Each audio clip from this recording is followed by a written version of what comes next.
This is my Q&A for Friday, August 7th, 2009. Now, I know I haven't done a Q&A in a little while, so for anyone that's, first viewing this, if you want me to answer any questions, like always, just send them through my inbox, or either, through a comment on my page, or even a comment on this video, just this video only for this Q&A.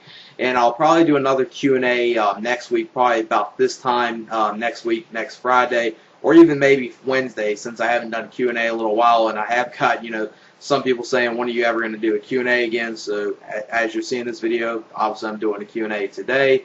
And there's some questions I still had in my inbox that were still relevant, so I obviously wanted to answer them first before I, tell all you to send any questions in for a, Q&A that I'll do next week. So let me just get through the questions.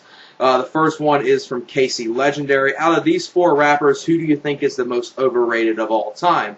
Biggie Smalls, Tupac, Jay-Z, or Nas. Now, I'm a fan of all four of them, but out of those four, I would say the most overrated one is Biggie Smalls, Notorious B.I.G. I think he's a great artist. He did a lot for the hip-hop industry in the 90s, but I think he's very, very overrated. Not saying he's bad, because pretty much when someone says they're overrated, or within music, for the most part, when someone's classified as overrated, it's really not saying anything bad about them. It's just, I think out of those four, he is the most overrated out of them, even though I know some people probably would say Jay-Z, Nas maybe, and Tupac, I would say, he's probably one of the most lyrically gifted hip-hop artists of all time. But, all those four people are obviously going to have different point of views, but in my opinion, out of them four, I would say Biggie Smalls is the most overrated. And like I said, not saying I don't like him, I just said, he's the most overrated out of those four. Next question is from the Dark Devil Messiah. Do you think that MVP will become WWE or World Heavyweight Champion anytime soon? I think there's a chance that he could possibly become WWE Champion within a year, year and a half. Right now, I think it might be way too soon to, have him go for the WWE Championship.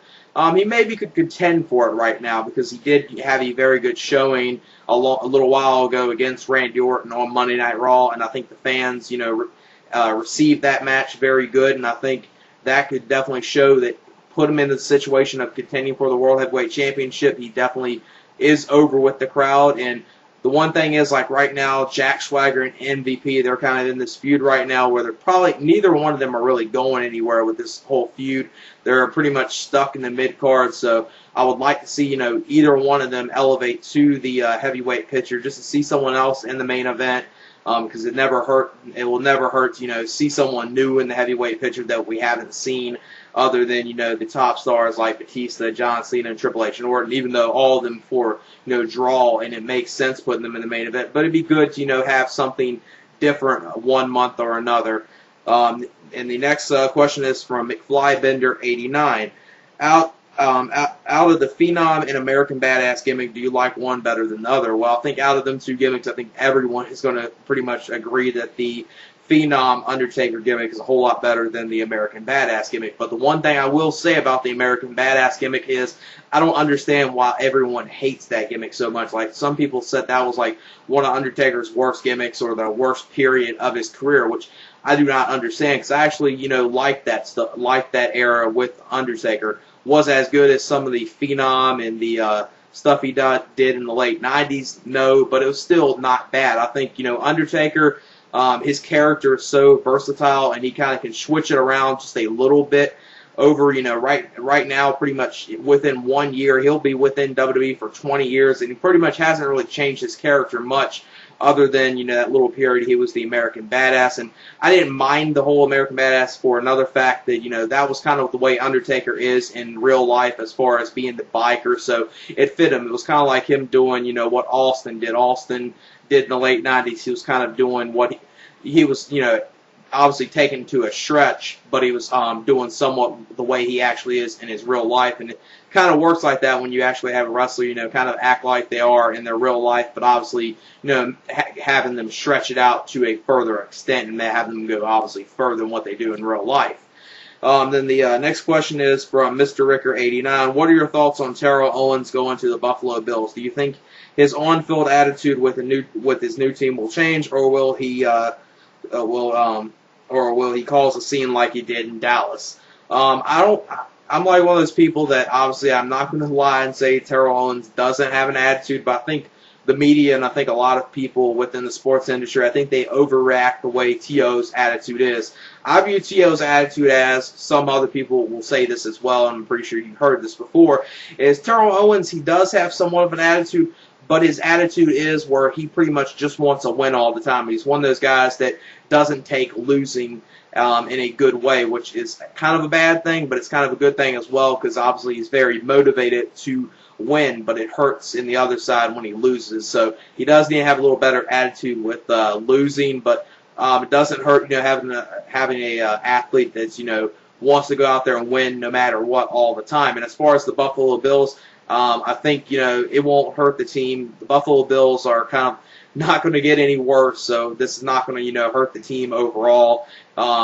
As other teams like he has went to other teams, and I think other than Terrell Owens, there was other stuff with the teams that kind of broke them down as well. It wasn't just 100% Terrell Owens that was at fault for San Francisco, the Dallas Cowboys, or the Philadelphia Eagles. Philly, you had Donovan McNabb get injured, and that team was pretty stagnant sometimes and very inconsistent. Same with Tony Romo, so you can't really say all three of those teams were 100% his fault, but I'm not going to lie that he doesn't have an attitude.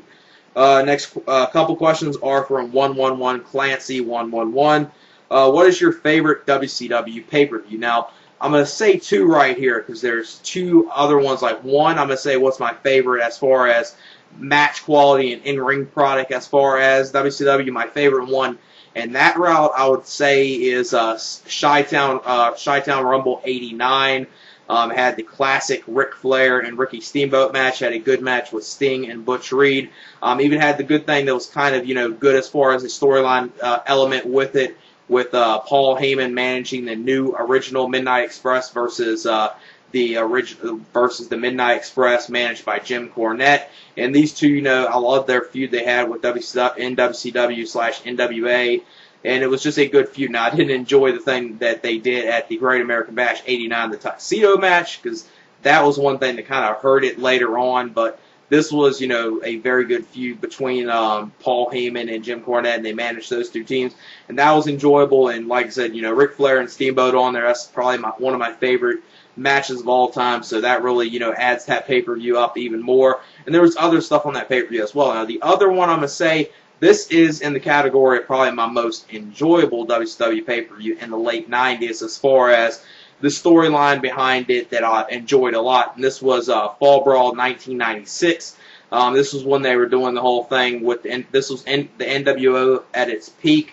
This is when they were doing the angle where, what side Sting on? Is he going to join the NWO or is he still with WCW? And they just played it off very good.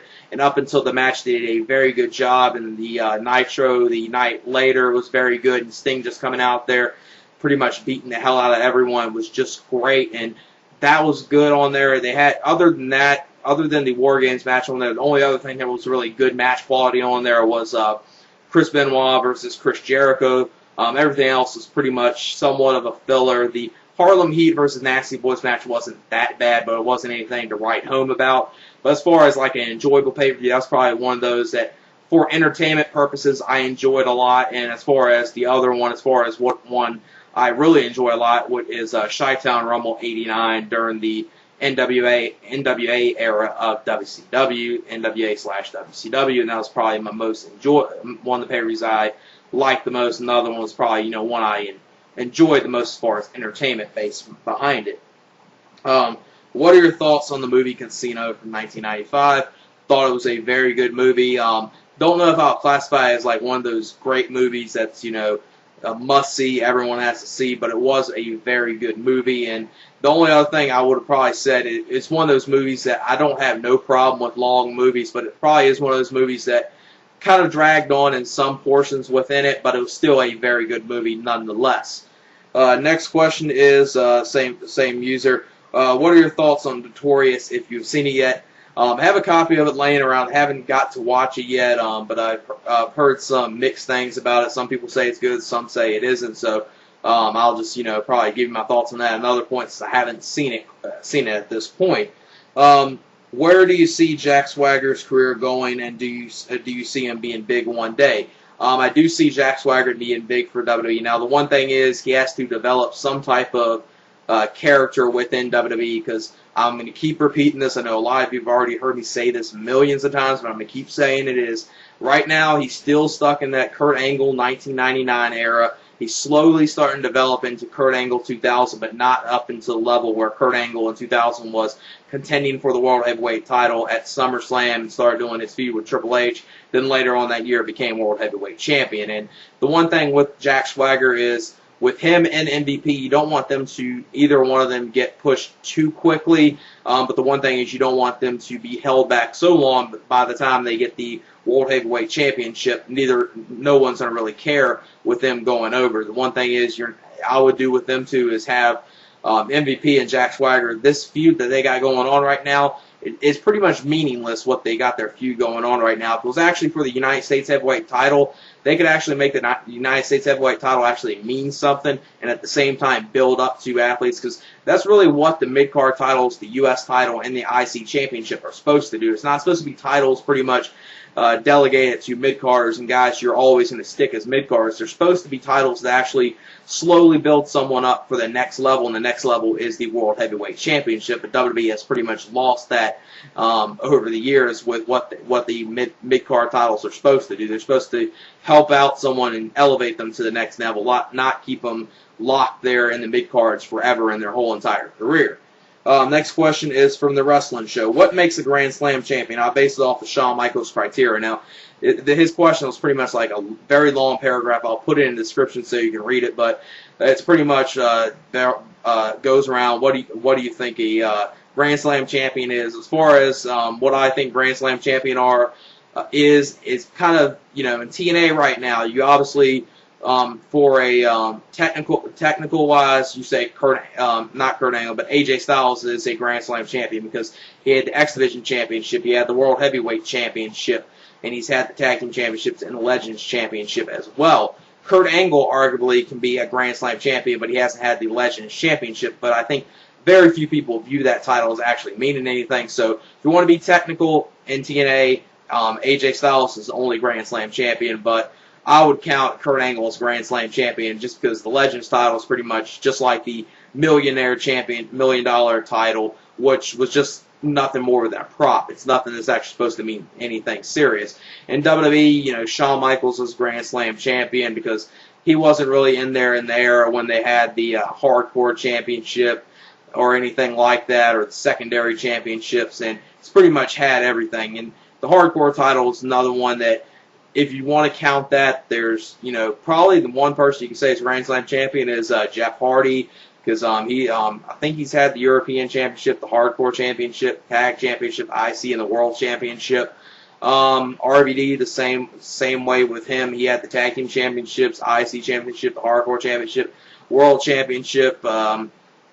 So it's kind of debatable, like, what you look at it with WWE. I would say Shawn Michaels, because he was more in the era in the 90s where they just had the Tag Team Championships, the IC Championship, the European Championship for a little bit. And that was pretty much, his era. So within that era, he was a Grand Slam champion. Triple H is a guy you kind of could say with it as well, unless you count the Hardcore Championship. So it's kind of, hard the way you would say with WWE, because there's some titles like the European title. So if he didn't win the European title, does that not count him a Grand Slam champion? If he didn't have the Hardcore Championship, does that disqualify him for being a Grand Slam champion? So it kind of differs there. As well, in Ring of Honor, it's kind of different as well, because during one point from all the way of February 2004 up until the summer of 2006, they had the pure title. So if the people within Ring of Honor at that point didn't have the pure title and they still work in Ring of Honor, then I guess they're not classified as Grand Slam champions. And actually, if you look in Ring of Honor hasn't had anyone that's really, a Grand Slam champion for the most part, if you count the pure title with it. Now, Austin Aries, since he had the World Heavyweight Championship and the Tag Team Championship, you could arguably say him, because he's one of the very few that's held the World Heavyweight Championship and the Tag Team Championship in Ring of Honor. Nigel's held the pure title and the world title, but not the tag team championships. So that kind of makes it, what do you think? If you want to look at it that way, Ring of Honor hasn't had one person in their company that is a Grand Slam champion. AJ Styles, he had the Pure Champion and Pure Championship and the Tag Team Championship, never held the World Heavyweight Championship in Ring of Honor. So in Ring of Honor, if you want to be technical, no one's been a Grand Slam champion, but there have been Austin Aries. He's held the Tag Team Championships and the World Heavyweight Championship. Next question is from the Phenom 8809. Who do you think will be a bigger star in the future, MVP or Mr. Kennedy? Now, since Kennedy is no longer with WWE, and most likely after his 90-day non-compete clause ends and is going to TNA, I would say Kennedy probably is going to be the bigger star, since obviously TNA is probably going to get the full potential out of him unless he gets injured yet again. He'll probably be like Christian in TNA. He'll get a major push, and then I wouldn't be shocked 3-4 years down the line, him going back to WWE. Now, I know he's going to say at this point he would never go back to WWE, but you never know what's going to happen in the future. Christian has stayed at that before, and look where he's at right now. So I see MVP being a big star, but I see Kennedy, since he'll be in TNA, I think TNA would really push him to the moon, and I think he could be a big star within TNA. Just hopefully they don't push him too quick, and they don't pretty much derail a homegrown talent becoming World Heavyweight Champion because you're bringing in Kennedy. That's the one thing I'm hoping they don't do with Kennedy, but I think he has the potential to be a big star for TNA. He had the potential to be a big star for WWE, but injuries and a few other things held him back from having the full potential that he could have possibly received in WWE. Next question, same person. Do you think T.O.'s recent signing with the Buffalo Bills will make them a playoff team? I don't think they're going to be a playoff team. I think they're probably going to be 7-9. They might be lucky. They might go 8-8, but I don't think they're going to be a playoff team. I think maybe not this season, but next season. If T.O. helps them out, they possibly could be a playoff team next year, but not this upcoming season. Next question is from McFlyBender89. Do you think Legacy should break up and just have DiBiase and Rhodes be singles competitors? This is one thing that desperately needs to happen. They're dragging this whole thing out with Legacy. I think, the thing you could do is have them break up, give DiBiase, have him have a face turn, which it looked like they were going to go with, but now pretty much DiBiase is still with Randy Orton, and they pretty much looked away from the little problems that DiBiase had with Orton, and they really aren't doing anything else unless they're going to do something where DiBiase, goes against them, or Randy Orton does something where there's a tag match that they're in, and Cody Rhodes walks out, joins with Orton, and just has DiBiase take a beating, and that's the end of him, and that turns him into a face. Cody Rhodes, at best, I see him being pretty much a jobber, maybe a mid-carder. DiBiase, he has a bright future within WWE. And just needs to get him out of this whole thing with Legacy. And since he does have the DVD coming out, the Marine 2, they're obviously going to turn him face at some point down the line. And they've kind of already teased it, so they're obviously going to break up at some point, and it definitely needs to happen. Next question, same person. Who on the current TNA roster would be good in WWE? I think there's a few people within TNA that could work out good in WWE. Now, I would say Christopher Daniels, but Christopher Daniels is probably a little too old to join WWE at this point. AJ Styles, I think AJ Styles, he's kind of like the Evan Bourne. I think he could get over with the fans just based on his in-ring ability. He's not that good on the mic, but he has improved. He's a whole lot better than what he was back in 2002. Go back and watch something of him doing a promo in 2002 if you don't agree with me right there, because he's improved, but he's still not that good on the mic, and I think he could get over with his wrestling ability within WWE, and he would have to be up against a very strong heel like a Chris Jericho against AJ Styles. Not only would that be something cool to see them two take on each other, Chris Jericho could help out, building the matchup since he's such a great heel. So he would need a little help, maybe need a manager, but I think he could work out in WWE. Samoa Joe, now I know some people are going to say, Umaga didn't work out in WWE, so why do I think Samoa Joe is going to work out in WWE? I think Samoa Joe would work out in WWE because, he's something original. You could have him, don't have him stuck in the role of a typical Samoan. That's the one thing that if you book Samoa Joe as a typical Samoan, that will pretty much make him meaningless for the company, and the fans won't buy him as anything. But if you have him kind of be the character he was within the X Division in 2005 and 2006, where he pretty much wanted to go out there and be an unstoppable force and just beat the living hell out of everyone, and have him work like that and cut his promos, Samoa Joe is pro wrestling, those type promos he could get over in WWE. Next question is from Coffee Ninja B8. Now this is kind of looks like a 4 to 5 part question, but it's a very good question. So I'm going to answer in the parts that it's in.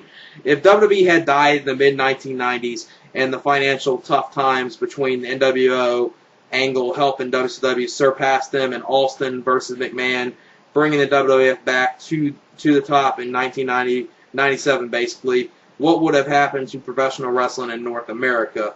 Well, if WWE died in 1990, I think if WWF died in 1990, we would probably even be in a worse shape than what we are right now with the professional wrestling industry, because no matter the way WCW was going, I'm thinking if you're saying WWE wouldn't have been able to surpass WCW, like you said, that I think, you would have had WCW go out of business as well, because they were having, they were probably going to still go the route they did in 99, 2000, even though they were going hot in 97. I think if both of those companies, if WWE went out of business, the wrestling business would even be worse than what it is now. Would the influx of ex-WWF talent to WCW do more to help them or hurt them, knowing what WCW is capable of doing, both positively and negatively? Would they die even stronger from spending so much money on what would be a massive roster, or were they destined to die when they did, or would they survive somehow as they may have gained viewers with less competition? Well, I think the one thing is that what really hurt, WWE, as far as, right now they're only, in the middle threes, sometimes they get a 4.0. The reason why those ratings are like that is because you don't got any competition. TNA, you got, getting a 1.1. They're not really competition. WWE doesn't view them as competition. Ring of Honor's, even though they got a deal with HDNet and they did have the pay-per-view deal, and they're most likely to get another pay-per-view deal sometime in December, since that's when their non-compete clause from G-Funk Sports Entertainment ends. But still, Ring of Honor is just going to be kind of like ECW. They're going to be kind of like the wrestling alternative. So if you see that, I don't think the influx of talent would hurt WCW. I think WCW was destined to go out of business. And WCW, I think they would even went out of business even faster. You would have you wouldn't have any competition. They would have brought in these influx of talents, and knowing WCW, they would have even done, worse, bringing the influx of talents than what WWE did with the invasion angle, even though WWE couldn't, fully utilize the invasion angle, since a lot of the talent was stuck under the AOL Time Warner contracts. And I don't think the invasion angle was one of the worst things, but it definitely didn't live up to the potential that it could have.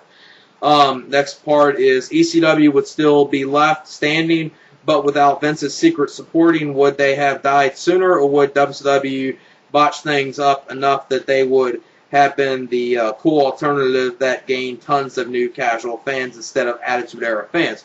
Well, the thing you got to think of, ECW back then is kind of what Ring of Honor is now. They were both viewed as alternatives, and I don't even think with WCW messing up, I don't think ECW would have gained anything. I think ECW, they might have gained a little casual fans, but probably not that much, because ECW was pretty much, a niche product. That's the one thing, Paul Heyman, he stuck to his vision of what he wanted ECW to be, but the problem was it was such a niche product that, after, they got on Spike TV, which at the time was TNN. TNN didn't really promote them as well. That was one thing that hurt them going out of business. So I don't think, ECW would have gained fans. ECW probably would have maybe stuck around as, a top indie. But I think the wrestling business, if you would have had, WWE go out of business, WCW kind of, be what WWE would have been in 2001, I think, the wrestling business would be worse, like I said earlier. Next part is, if ECW survived and doesn't sell out completely, would Ring of Honor ever form? Is there enough room for two companies without mass appeal?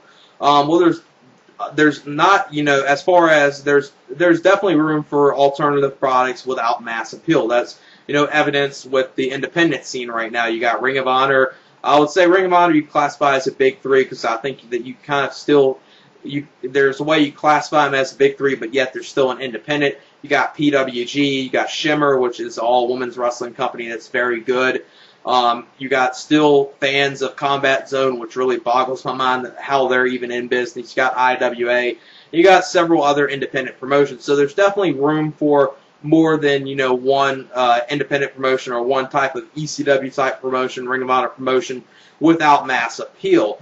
But the thing is, if ECW wouldn't have went out of business, you probably wouldn't have Ring of Honor reform. You probably would pretty much, what you see in Ring of Honor now and what you saw under the Gabe Sapolsky era of Ring of Honor was probably the way ECW is going to go in. You're probably going to see ECW try to, go more into a, pro wrestling type element, because there's not you can't really have the hardcore element go as far as you can.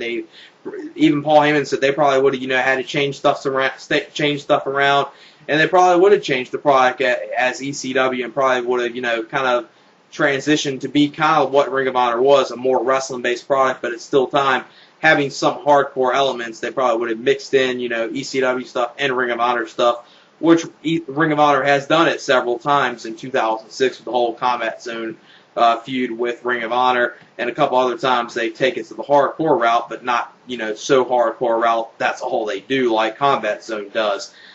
The next part is, speaking of not having mass appeal, TNA would obviously still have come to exist at some point unless WCW both survived and kept Jarrett employed.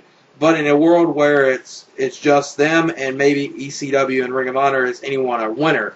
The one thing is, it's kind of like, whatever if it was like that in WCW, I think they were destined to go out of business. So me saying WCW, does that destined to go out of business? Like you said, you think, TNA would have existed some way. So you would have had pretty much, once you would have had there, you would have had TNA, ECW, and if ECW was still around, you wouldn't have had Ring of Honor reform. So you pretty much would have, an independent wrestling, world, and that's all it would be. And the wrestling industry would take even longer to rebuild. Like if we were stuck, if WWE went out of business, we probably would have even been in a worse shape than what we are now with mainstream wrestling. Because if WWE died in the late 90s, I don't know if right now would we even see anything as far as mainstream wrestling. I think if that would have happened, we probably would have seen like just, if you want to be, if you're still a wrestling fan, you'd be, into, independent scenes like, like Ring of Honor, PWG, and you would have stuff like that, but and TNA might be able to get something like, say, on Spike TV, but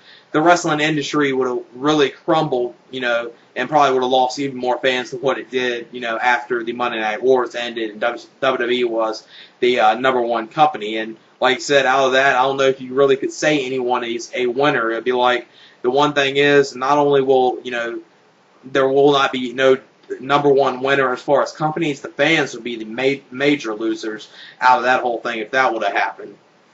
And next question is, this is another question from McFlybender89. In the WWE, who are your favorite current singles wrestlers and your favorite current tag team? Mine are John Cena, Triple H, Rey Mysterio, and Crime Time. Well, as far as mine, I would say CM Punk easily probably is one of my favorites in WWE. Like Evan Bourne a lot, and I like MVP as well, and I actually probably one of the very few that doesn't mind John Cena. I would even, maybe include John Cena in that list, maybe take MVP out of there. As far as tag teams, WWE Tag Division is a complete joke right now, but if I had to pick, right now you got Crime Time, Big Show and Jericho, or the Hart Dynasty, so I would obviously pick the Hart Dynasty. That last question is from No Brian, No Gain. Who do you think is the more effective heel out of Edge and Orton? Do you think either could turn face? And if so, do you think an Edge and Orton feud would be a big draw? Out of those two, I think the more effective heel is Edge. But as I stated in one of my other videos about when I discussed Edge as far as when he got injured, and obviously WWE's going to bring him back as a face, Edge is kind of versatile. He can be a face or a heel. But I think out of Edge and Orton, Edge is that type of heel that makes the fans really hate him, and they're like, I want to see this motherfucker get his ass kicked. Where Randy Orton, he kind of gets that anti-hero reaction where it's kind of split, where some fans are cheering for him, and that reaction, that he's he does a good job at his heel, but sometimes he gets too cheered by the fans, and they're probably going to have to sometime with Orton kind of have him turn into being a face like Stone Cold Steve Austin if he keeps on getting that reaction. It starts even building up even more. But out of them two, I think Edge is the more effective heel. And I think out of that feud, I think you could have an Edge and Orton feud be a big draw for WWE. I don't know if you could. It might be I don't know if WrestleMania quality, but definitely something for SummerSlam, Survivor Series. Like I said, I don't know if it's a big draw for WrestleMania. If you had a good storyline build to it, it could be a big draw for WrestleMania, but it would have to have a good storyline behind it to make it WrestleMania quality and make it seem like it's a big draw for WWE's biggest show. But I think it could be a big draw for a SummerSlam or a Survivor Series or any other WWE pay-per-view like a Royal Rumble. So that's it for my Q&A right here. For my next Q&A, like I said earlier, I'm going to be doing a Q&A either Wednesday or at the latest Friday next week. So send in your questions through a comment on my channel, through a personal message, which I prefer the most out of these three. Send it through a personal message or a comment on this video and this video only. And yeah, that's it. Peace.